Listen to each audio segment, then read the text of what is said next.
Mateus, capítulo 24.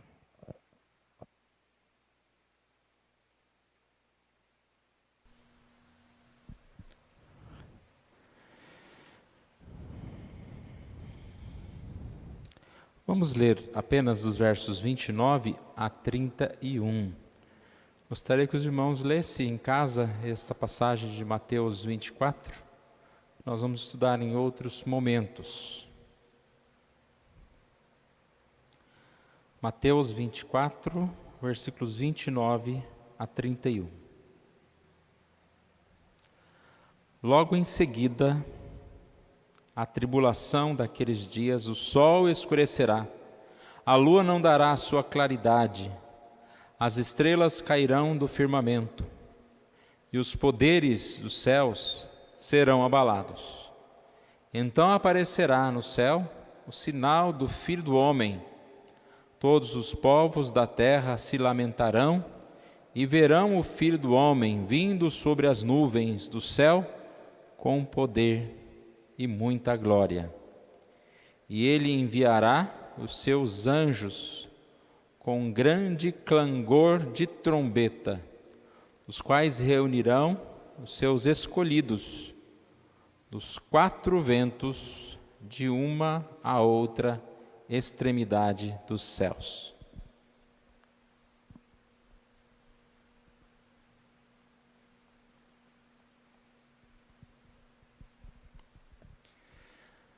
Eutrópio, esse era um oficial do Império Bizantino no final do século IV. Ele era o conselheiro de um imperador chamado Arcádio. Ele provavelmente fez alguma coisa que desagradou a mulher do imperador Arcádio. Ela chamava-se Eudóxia, e essa fez uma campanha para a sua sentença de morte. Então a história conta que esse Eutrópio, ele fugiu do palácio, se refugiou numa igreja. E lá, acredito eu que as pessoas queriam respeitar, né, e não pegá-lo para matá-lo. O pastor desta igreja chamava-se João Crisóstomo, o bispo de Constantinopla. E ele estava lá, e chegou o momento da pregação, e conta que esse Crisóstomo pregou Eclesiastes 1:2. Vaidade das vaidades, tudo é vaidade. E aproveitando aquela situação, você imagina um homem fugindo da justiça, entre aspas, várias pessoas dentro da igreja só para ver o que ia acontecer, né? Outros que realmente frequentavam a igreja. E este pastor, então, olhando para esse rapaz que estava ao lado, pregou o seguinte: eis aqui um homem que havia perdido tudo, que perdeu tudo, posição, riqueza, liberdade. Poucos dias atrás, ele era o segundo homem mais poderoso do mundo. Mas agora, ele havia se tornado um pobre coitado, miserável, pior do que qualquer outro condenado, sentenciado à morte. E aí ele usou essa ilustração dizendo: tudo é vaidade. Um dia, ele era o homem mais importante, segundo homem mais importante do mundo. No outro, um perseguido, condenado. Ele disse isso não para humilhar o Eutrópio, mas para realmente conscientizar aquelas pessoas dessa grande verdade, grande realidade. Tudo é vaidade. E aí ele se direcionou às pessoas e falou: vocês, Hoje tem ou não tem alguma coisa, tem posição ou não tem alguma coisa. Mas, ricos ou pobres, um dia vocês vão ter que deixar tudo para trás. Um dia o juízo virá, um Deus santo virá como juiz. E a única esperança é esse Deus Salvador. A única esperança é estar com Deus, o Salvador. Então conta-se que aquela pregação tocou no coração de muitos, inclusive do tal do Eutrópio, que foi até perdoado. Aí para a história, não sei mais detalhes dessa história. Mas, irmãos, por que eu estou falando isso tudo? Porque essa é a grande realidade. Nós podemos e devemos depositar a nossa confiança e esperança em Deus. O dia do juízo está se aproximando. O que vale? Se nós temos cargos, posição, se nós temos dinheiro ou não. A única coisa importante para nós é a salvação em Jesus. E a nossa única esperança é a salvação. O tema da nossa mensagem é a segunda vinda de Cristo, a nossa única esperança. Eu lembro uma vez que eu li uma certa ilustração que tinha a frase, daqui a 100 anos. E aí tinha uma lista de coisas, falando, daqui a 100 anos, o que adianta isso? O que adianta o seu dinheiro? O que adiantará a sua posição, a sua família, etc, etc. Porque provavelmente daqui a 100 anos, a maioria de nós não está aqui, ou todos nós. Tem uns novinhos aqui, né? Quem sabe? E o que vale então, senão o Senhor? A ideia de Eclesiastes é muito interessante. Nós, em outra oportunidade, vamos estudar, e quem sabe, às vezes, paralelo a esse estudo, podemos estudar algumas partes de Eclesiastes. Mas a ideia de Eclesiastes é que existe uma falta de sentido na existência humana, mas não apenas uma falta de sentido nas coisas em si, mas na existência humana afastada de Deus. Grande sentido pode ter a nossa vida e as coisas que nós vivemos quando nós as vemos no ponto de vista de Deus. Tem sentido a gente estar aqui hoje, a gente cantar, a gente ouvir a palavra, porque nós estamos fazendo algo com uma perspectiva de Deus. Nossa vida tem sentido quando ela está nessa perspectiva de Deus. Todas as coisas têm sentido. Às vezes as pessoas confundem como se Eclesiastes fosse simplesmente falar que nada tem sentido, né? Aí é uma visão muito fatalista, triste da vida, né? Tudo é vaidade, então para que eu vou estudar, para que eu vou comprar, para que eu vou viver? Não, não é isso. Eclesiastes ensina que tudo é vaidade, quando está na ausência, na separação de Deus.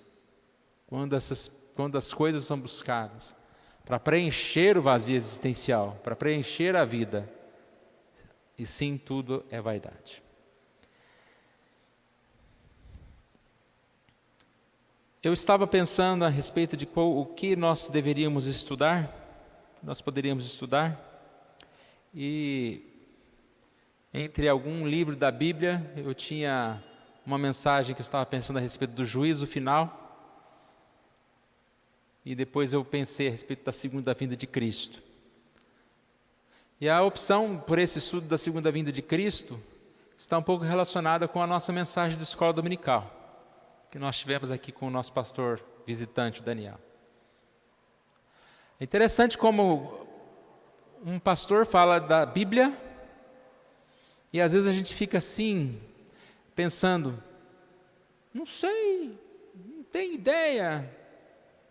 E eu não estou dizendo que a gente fica assim em coisas que não estão na Bíblia.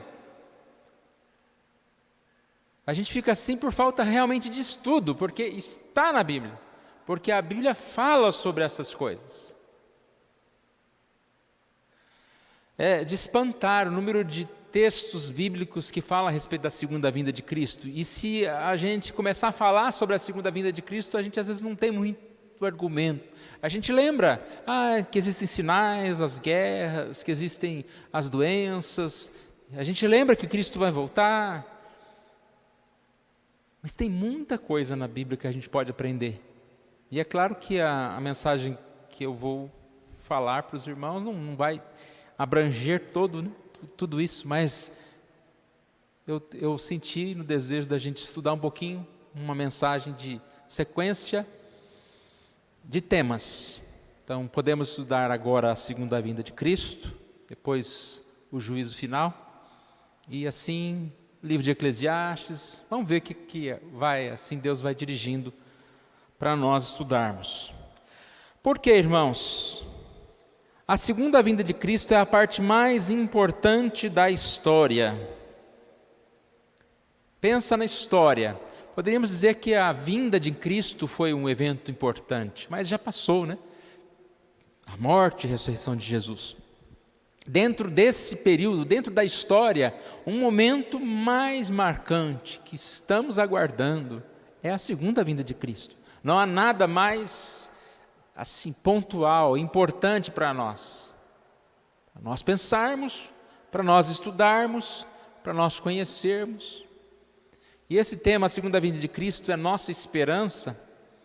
É exatamente aquela ideia de que eu preciso de algo para me fortalecer. Num mundo de tanta enfermidade, de tanta tristeza, de tanta dúvida, eu preciso de algo que venha colocar no meu coração sentido e desejo de continuar, de lutar, de viver, de me alegrar.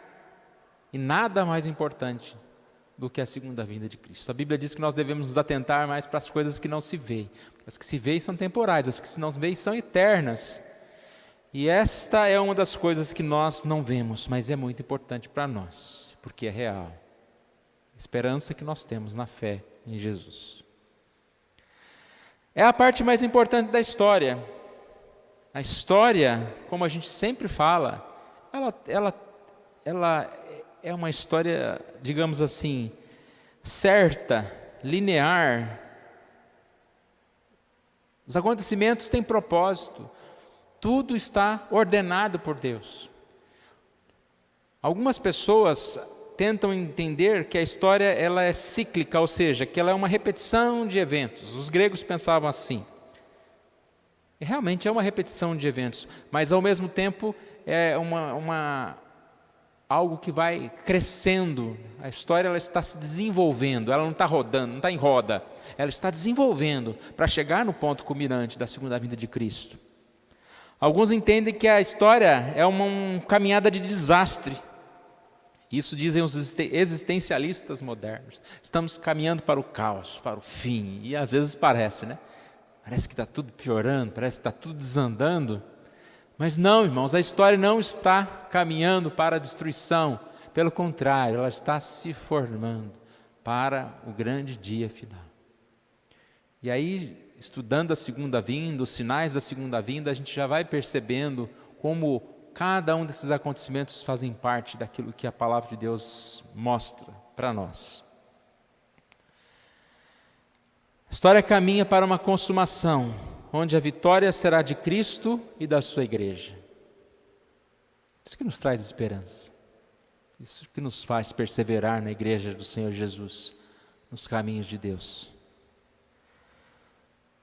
Jesus, aquele que nasceu, cresceu, morreu na cruz, ressuscitou, está sentado ao trono de Deus, reina e voltará majestosamente para julgar as nações e viver com a sua igreja.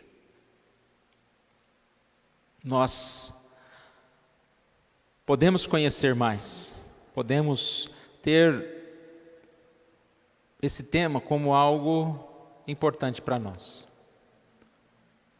como algo que faz parte da nossa agenda, né, de buscar conhecer. Há uns que zombam, que não acreditam, espero que não seja nenhum desses cristãos, né? Outros que têm medo, outros que, embora creiam, vivam desatentos e muitas vezes despreocupados e sem entendimento. Acredito que esse tópico é mais puxão de orelha para nós. Nós cremos, mas será que nós realmente estamos atentos a essa verdade? Estamos preparados? O quanto nós estamos vivendo de acordo com essa crença? Muitos vivem como se Jesus não fosse voltar. A segunda vinda é o assunto mais enfatizado em toda a Bíblia. Eu falei a respeito das passagens bíblicas, olha aqui o que está relatado sobre isto. Há cerca de 300 referências sobre a primeira vinda de Cristo. Há mais de 2.400 referências sobre a segunda vinda de Cristo em toda a Bíblia. Eu achei o número alto, né? 2.400 referências sobre a segunda vinda de Cristo. Mas a Bíblia fala sobre isso o tempo todo, sobre estarmos com Cristo, sobre essa comunhão, sobre a igreja do Senhor Jesus. Então nós vamos estudar sobre esse tema. Precisamos nos preparar para este glorioso dia. Preparar para esse glorioso dia. A vida é um preparo, né? A gente se prepara para tanta coisa, nunca está pronto. Sabemos que preparar-se para a segunda vinda também nós não estaremos prontos porque nós não somos salvos pelas nossas obras ou porque alcançamos a perfeição. Mas se preparar é ter no coração esse desejo de estar com Cristo. Como nós lemos no início, o salmista, na sua crise, né, em muitos momentos, ele falava: por que você está abatida, ó alma? Quantas vezes nós, em meio aos nossos sentimentos, a nossa tristeza, nós perguntamos: olha, pare com isso, né? Conversamos com a gente mesmo, espere em Deus. E o que nos motiva a esperar em Deus é essa certeza de que o Senhor Jesus vai voltar. É nessa certeza que nós nos preparamos. Nós estamos sempre buscando estar mais próximos da verdade, da palavra. Precisamos estar preparados para este glorioso dia. E uma frase que constata uma grande verdade: a segunda vinda de Cristo apanhará a muitos de surpresa. A gente não tem dúvida disso, né, irmãos? Quando você olha para o mundo, você vê tanta displicência, tanta despreocupação, tanto luxo, tanto desejo e vontade de agradar a carne, de viver para si mesmo, tanto egoísmo. E nós temos que tomar cuidado para não achar que está todo mundo assim, né? Vamos também. Não.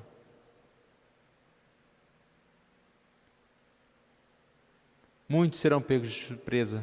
Mas infelizmente não só muitos do mundo, irmãos, mas muitos das igrejas, de igrejas.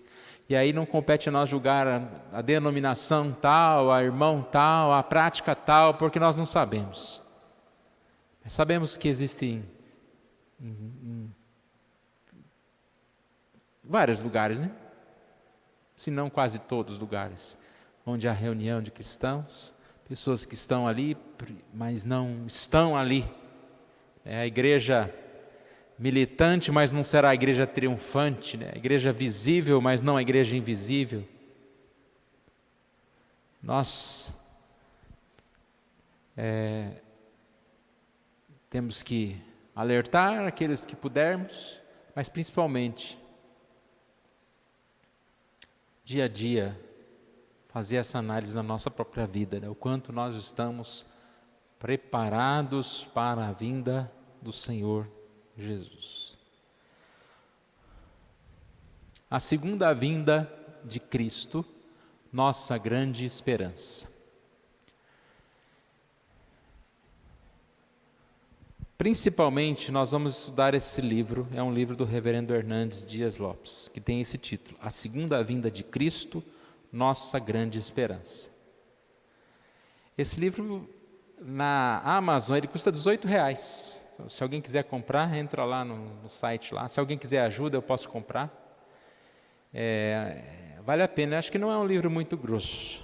Ele tem 7 capítulos. Eu vou passar aqui só para os irmãos acompanharem. O primeiro capítulo é os sinais gerais da segunda vinda de Cristo. E será o próximo estudo nosso. Nós vamos dar um capítulo por semana. Os sinais gerais da segunda vinda de Cristo. Depois, os sinais específicos da segunda vinda de Cristo. Capítulo 3, o anticristo, o agente de Satanás. Capítulo 4, os elementos da segunda vinda de Cristo. 5, que atitude a igreja deve ter em relação à segunda vinda de Cristo? 6. A celebração vitoriosa das bodas do Cordeiro de Deus em sua gloriosa vinda. 7. A bem-aventurança eterna. Claro que nós não vamos estudar apenas esses capítulos, nós teremos como um guia assim, para a gente não fugir muito dos assuntos, mas nós estaremos colocando outras coisas. Por exemplo, hoje a gente começou falando de um texto de Philip Graham. Ele é comentarista, escreveu um comentário bíblico de Eclesiastes. E ele começa o comentário bíblico de Eclesiastes contando a história de Eutrópio, que era o grande oficial lá do Império Bizantino. Então a gente vai estudar principalmente o livro do Hernandes, mas sempre pegando outras coisas para a gente estudar junto.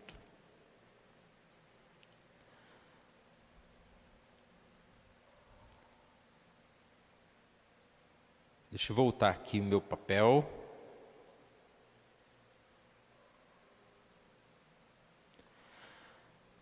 Tínhamos parado em precisamos nos preparar para esse dia glorioso. Ele virá como um ladrão. A segunda vinda de Cristo apanhará muitos de surpresa.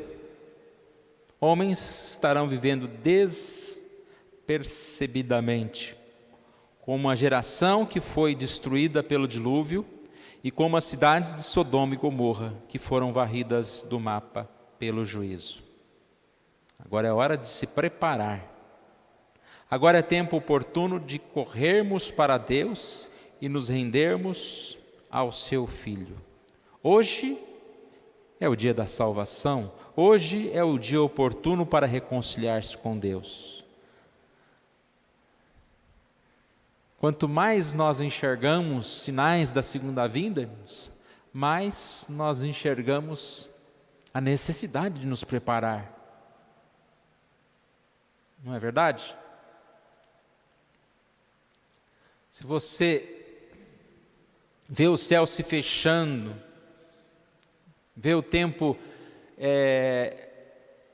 anunciando, ameaçando chuva, se você tem que sair, você não vai sair a pé para se molhar. Ou você vai levar um guarda-chuva, você vai de carro. Alguns sinais são avisos para nós, para que nós estejamos tomando certas precauções. Em relação à saúde da gente, muitas vezes a gente sente alguma coisa, uma dor, ou alguma coisa fica diferente. É um aviso do próprio corpo para que a gente se cuide. Não vou nem falar da balança, né? Quando a gente pesa lá, chega num lugar ali que você fala, não, aqui tem que dar um jeito. E a gente tem experimentado nesses últimos anos, irmãos, algo tão marcante, né, como foi essa pandemia, algo totalmente diferente. Um sinal muito visível. da vinda do Senhor Jesus. A gente vai estudar outro momento sobre isso. Então, é o dia oportuno. Quando é o dia oportuno para buscar a Deus? É hoje. Ontem já passou. Amanhã pode ser tarde. Qual é o dia? Hoje. Hoje, quando eu chegar na minha casa, amanhã durante o dia. Todo o tempo, irmãos. Crente não vai embora da igreja e esquece que é crente. Pega a Bíblia só no domingo. Podemos fazer isso. Crente ora, crente lê a Bíblia, crente medita. E tudo que faz, né? É para agradar, para louvar o Senhor. Nunca esquecemos de Deus. Deus não pode ficar fora. É dia oportuno para reconciliar-se, é dia oportuno para amar e apressar a vinda do Senhor Jesus. Como que a gente apressa essa vinda do Senhor, né? Buscando o Senhor, evangelizando, falando do Senhor para outras pessoas. É tempo de clamar: Maranata, vem, Senhor Jesus. Esse deve ser o nosso desejo. Que o Senhor volte.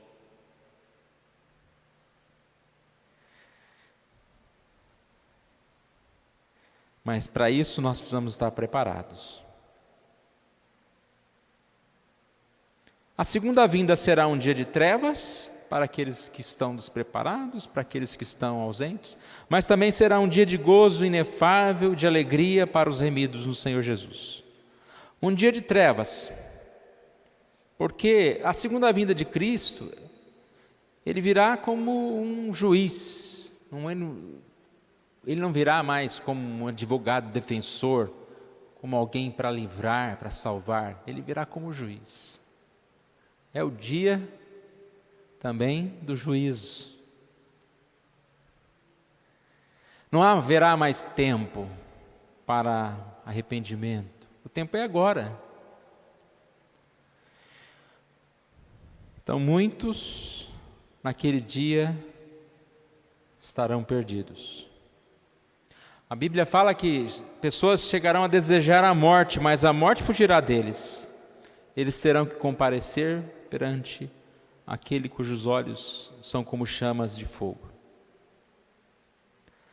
Mas para nós, para aqueles que estão escritos no livro da vida, será um dia de paz, um dia de recompensa, um dia de vida, de ressurreição. E aí nós não sabemos muito bem como será isso, como será a transformação do corpo. O reverendo Daniel estava tocando num tema interessante para a gente estudar. A gente não pode se fechar num argumento e dizer que tudo que se fala é errado, né? Em relação à segunda vinda, à nossa vida lá no céu, né? Ao corpo que nós teremos, como isso será, porque nós não sabemos. Então, o que nós sabemos é que será totalmente transformado, né? Não será esse corpo que cansa, que adoece. Mas lá diz que haverá uma árvore para a cura dos povos, né? Para que cura no céu? E até como ele disse, né? Enxugar os olhos da lágrima, mas se a gente está no céu, precisa enxugar. Mas enxugou antes, enxugou depois, não é o nosso tema agora, não vamos fazer pergunta difícil não. Certo é que esse dia virá, em que enquanto alguns serão derrotados, perdidos, lançados no inferno, outros serão perdoados, salvos. Haverá os que serão julgados, conforme estiver escrito no livro, mas também aqueles que estão no livro da vida com seus nomes escritos serão poupados da morte. Se alguém não for encontrado no livro da vida do Cordeiro, será lançado no lago de fogo. Porém, aqueles que foram remidos no sangue do Cordeiro e cujos nomes estão escritos no livro da vida, entrarão na posse do reino, desfrutarão das venturas celestiais, preparadas para eles desde a fundação do mundo.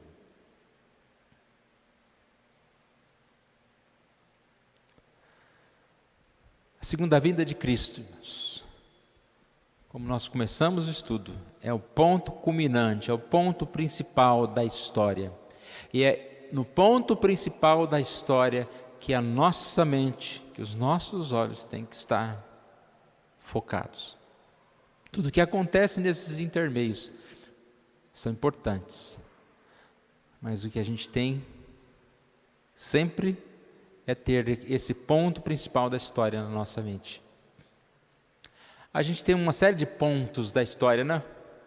Talvez amanhã você tenha que pagar uma conta, fazer o exame ou pegar o resultado de um exame, ou você está aguardando uma prova que você fez, um compromisso de emprego. Isso tudo fica como ponto da nossa vida.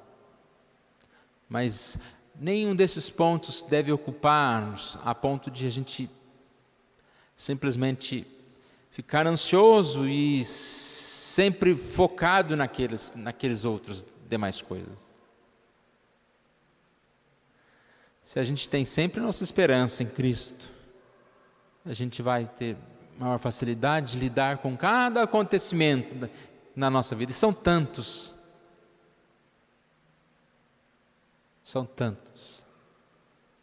A gente não vai se surpreender tanto com as más notícias, a gente não vai se desesperar tanto com as situações, até mesmo com o luto, porque nós temos sempre como aquele que nos sustenta, como o nosso alicerce, a segunda vinda de Cristo. Então, irmãos, hoje só nós temos assim uma introdução a esse tema, e é o desejo de colocar nos nossos corações, de despertar em nós motivação para esse estudo.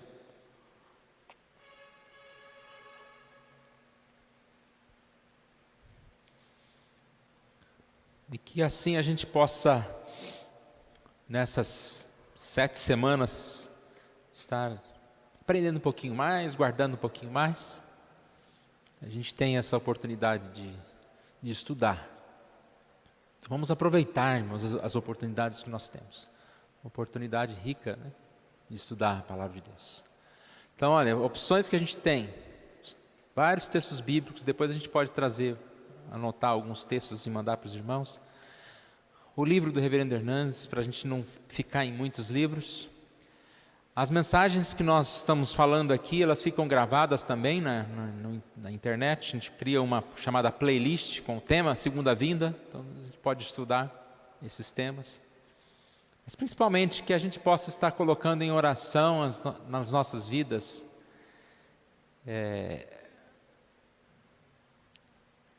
pedindo para que Deus coloque no nosso coração esse desejo. Lembra que nós lemos no início? Sede tem minha alma, sede do Deus vivo. Que a gente coloque no nosso coração isso como uma marca da nossa vida. Um tema para a nossa vida. A gente não está sempre pensando num evento, em algo que vai acontecer? Quantas pessoas se preparam tantos anos?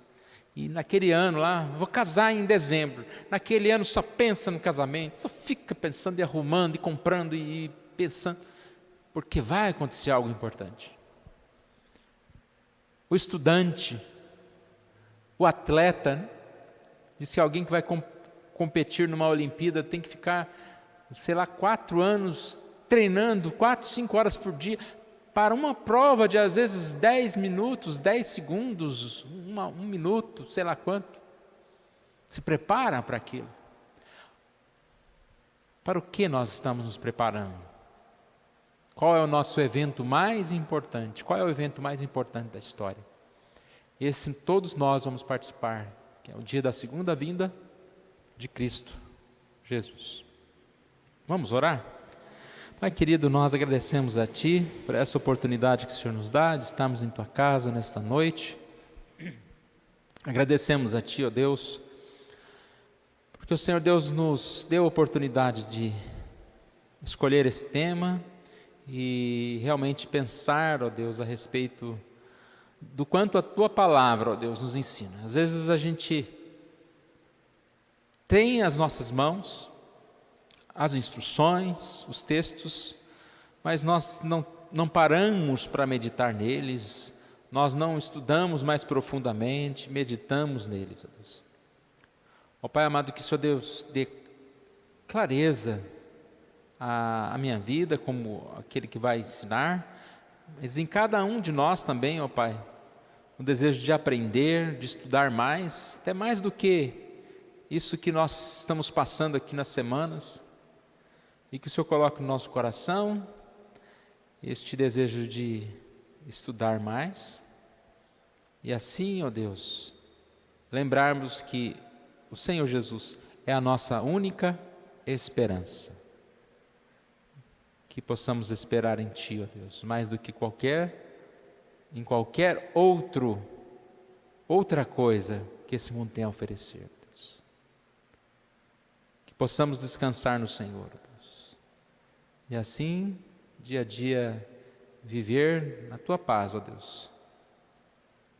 Conforme a história que o Senhor mesmo vai escrevendo, os acontecimentos que nem sempre são os melhores ao nosso ver, mas que são acontecimentos que estão fazendo essa progressão para o grande dia que estaremos com o Senhor.